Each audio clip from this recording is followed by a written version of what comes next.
What's up, Guardians? Profane here. Thanks for checking out the video. Lightfall has introduced a lot of changes to build crafting, and in many ways, it has made it harder to put together a strong build to endure the in-game content. Strand has honestly proven to be more of a fun display of power rather than one you would fall back to for in-game content, with the exception of Assassin's Cow and maybe a few other select builds. So after dabbling in Strand, I was pleasantly surprised when I returned back to my favorite in-game hunter build, which has actually gotten a whole lot stronger and way more overpowered than it ever had been before Lightfall. This hunter is capable of defying death in some of the most difficult activities, even when taking on legendary lost sectors at more than 20 levels under. This build withstands so much damage. So if you're a hunter trying to find the perfect build to tackle lost sectors, legendary missions, nightfalls, and all the other challenges, then you need to get yourself a set of these sweet renewal grasps. Throw on a stasis build and bully your way through the enemies. The renewal grasps provide the intrinsic trait called Depths of the Duskfield, exclusively benefiting stasis builds, providing a larger Duskfield radius when using a Duskfield grenade. The radius is doubled in size and provides some key benefits that are going to not only help you, but it's going to help your entire team. While you or an ally are within the radius of a Duskfield, you get a 10-second ×3 resist buff that grants a total of 25% damage resistance. But even better, enemies will deal 50% less damage for the duration of your Duskfield grenade. Enemies caught within a Duskfield will be continuously slowed and frozen throughout the duration of the Duskfield. This will effectively stun overloads and unstoppables, and it partially freezes anti-barrier, giving you a significant advantage, whether you decide to attack from afar or up close and personal. This is huge, just as beneficial if not better than the benefits of Omnioculus for Void Hunters, and there's a lot of things that we're going to do to be able to complement the use of these exotics. The Renewal Grasp do impose a longer base cooldown for your grenade, which is usually what deters players from using them. But I assure you, there's no need to worry, because your grenade will be recharging at a remarkable rate. When we combine the Renewal Grasp with the Touch of Winter aspect, the size of our Stasis Crystal will double in size, which also increases the radius of the Duskfield grenade even more. This makes the boundaries of the Duskfield grenade larger than a well of radiance. A larger crystal will cause more damage to enemies when shattering. We're also using the Grim Harvest aspect. Defeating slowed or frozen targets creates stasis shards. 1 shard for rank and file enemies and 3 shards for the big boys. These shards are going to do a lot for this build, and they're going to help your teammates out as well. When collecting a small shard, you receive 12% melee energy, 50% for one of the larger ones. That amount remains the same for your allies. This is really a perfect build for survivability and support. In terms of fragments, we're using Whisper of Chains, Whisper of Rhyme, Whisper of Shards, Whisper of Rending, and Whisper of Durance. Whisper of Chains is going to provide us with an additional 40% damage resistance when we are near a frozen enemy or a stasis crystal. This is an especially beneficial fragment, and thanks to the addition of the new Lightfall exotic bow, the Vergless Glass, the potential for creating stasis crystals is endless. But even if you're not using Vergless, this is an amazing benefit that's going to stack on top of the resistance that we're already getting from the Renewal Grasp. Whisper of Rhyme provides an overshield when collecting a stasis shard. They also provide health, with 15% being applied for each small shard. The effects can be refreshed by picking up a new shard. While this overshield isn't quite as strong as Woven Mail, it does provide a 25% reduction in the damage taken from enemies, and that's for up to 10 seconds. We're also using Whisper of Shards. This is going to really benefit our grenade regeneration. Whenever a crystal is shattered, whether it's a Duskfield crystal, Vergless Glass, or a crystal created from Headstone, you'll receive a 6-second buff, giving you 500% bonus grenade regeneration. By breaking additional crystals, this can be extended to 10 seconds. Whisper of Shards alone provides such a boost to the grenade recharge that the reduction from Renewal Grasp isn't even noticeable. We're using Whisper of Rending, which pairs up very nicely with this build, especially when using Vergless Glass. It gives primary weapons a 50% increase in damage against frozen enemies. This includes weapons like the Fighting Lion, Revision 0, and Vex Methaclass. Alternatively, if you don't want the primary damage, then the Whisper of Hedrons would be my next recommendation. This is going to give you a significant boost to mobility, resilience, recovery, aim assist, and airborne effectiveness for 11 seconds whenever an enemy is frozen. And lastly, we're using Whisper of Durance. This is going to cause the effects of our slow and freeze to last longer, and it's also going to extend the duration of our Dusk-filled grenade. This doubles the time Dusk-filled stays up, making it possible in a lot of situations when facing a thick population of enemies to have 2 or even 3 Dusk-filled grenades out at once, with all of them providing you and your allies with resistance and reduced damage.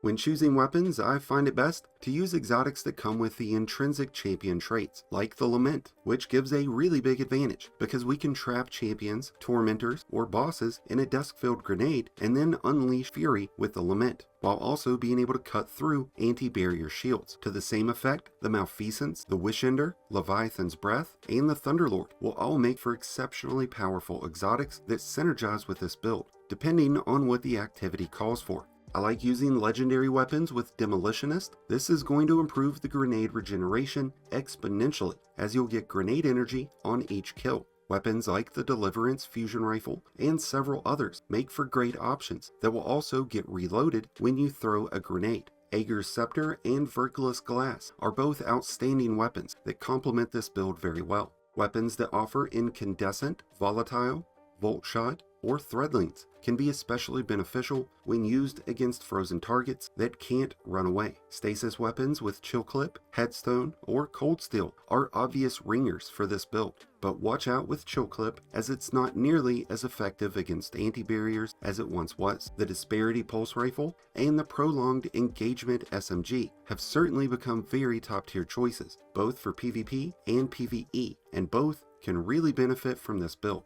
Now that we've addressed weapons, let's talk about armor and mods. When facing in-game content, you're going to want to focus your armor towards resilience and recovery. But because Renewal Grasp does prolong your grenade recharge, discipline should be an equal focus. If you fall short on any of these areas, utilizing Font of Endurance, Font of Restoration, or Font of Focus will be a great benefit, as one copy of these mods will provide 30 points to the respective armor stat while you have Armor Charge active. If, for example, you were to use 2 Fonts of Endurance, you would receive 50 points of Resilience, with 60 points being provided with the use of 3.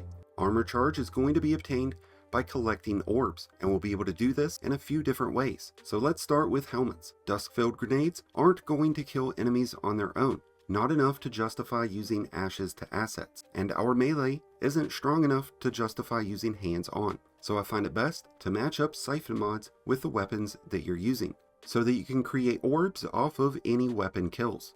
Then use any available slots for ammo finders. For arms, we're using Grenade Kickstart. While we have Armor Charge active, Grenade Kickstart is going to consume those charges and convert it into grenade energy. 1 charge will grant 12.8% energy, while 3 charges will grant 23. You can stack multiple copies of grenade energy, but for the sake of limiting armor charge consumption, we're going with Impact Induction, and we're doubling down on it. This is going to give us 25% grenade energy when we hit an enemy with our charged melee. These mods will definitely make up for the prolonged grenade regeneration time. For chest armor, we're using resistance mods, along with Lucent Blade. Lucent Blade is only going to be beneficial if running a glaive or a sword. Lucent Blade increases the charge rate of swords by 30 points for 1 mod, which will allow us to execute the Lament's charged up attack much quicker. If you're not using a sword or a glaive, I would recommend using Font of Endurance or Charged Up, so that you can increase the amount of armor charge that you can hold up to 4 instead of 3. For leg armor, I like using Enervation, which grants 10% grenade energy when collecting an orb. We're already getting health back from shards, so recuperation isn't as needed, but if you find yourself taking a lot of heat, it might be worth using. While weapon surge mods are great for maximizing DPS, this build is focused towards survivability and grenade use, so I would recommend going with stacks on stacks so that you'll get 2 armor charges instead of 1 whenever you collect an orb. This will help keep your armor charge active as Grenade Kickstart converts it into grenade energy. For class item, we're going with double bomber mods. This will grant just over 12% grenade energy whenever we dodge, and since we're also using the Reaper mod, whenever we dodge, we'll generate additional orbs after weapon kills. In tandem, these mods should generate your grenade energy back at a remarkable rate, giving you the resistance and damage reduction that you'll need to take on the toughest of challenges throughout this season and throughout Lightfall. There are a few seasonal mods that will help this build out. The Grenade Authorization mod will reduce the cost of any grenade-focused mod, making it easier for you to combo certain mods together. Prismatic Transfer will be great for team activities, as using your super will grant a 20% weapon damage bonus for 10 seconds to allies who are using non-stasis subclass. If you are using a sword or a glaive like the Winter Bite, the Medieval Champion mod will really be beneficial, as it gives glaives unstoppable shots and swords overload hits. Shatter Orbs is another artifact mod that will be useful to generate a large orb when breaking a combatant's shield with a matching energy type. The biggest benefit to this build though is that none of its key attributes are contingent upon the seasonal artifact. It's just simply that strong because of the Renewal Grasp and this Stasis Hunter setup. So if you've been struggling as a hunter to get through legendary missions and law sectors, then this is the build for you. So be sure to check it out for yourself and let me know what your thoughts are. Be sure to check out the Destiny Item Manager link in the description below, and thank you as always for checking out today's video. If you enjoyed and found it helpful, then be sure to hit that like button below, along with the subscribe button if you're new. Both are greatly appreciated and both really do help support the channel. And until next time, Guardians, this has been Profane, wishing you all some happy hunting.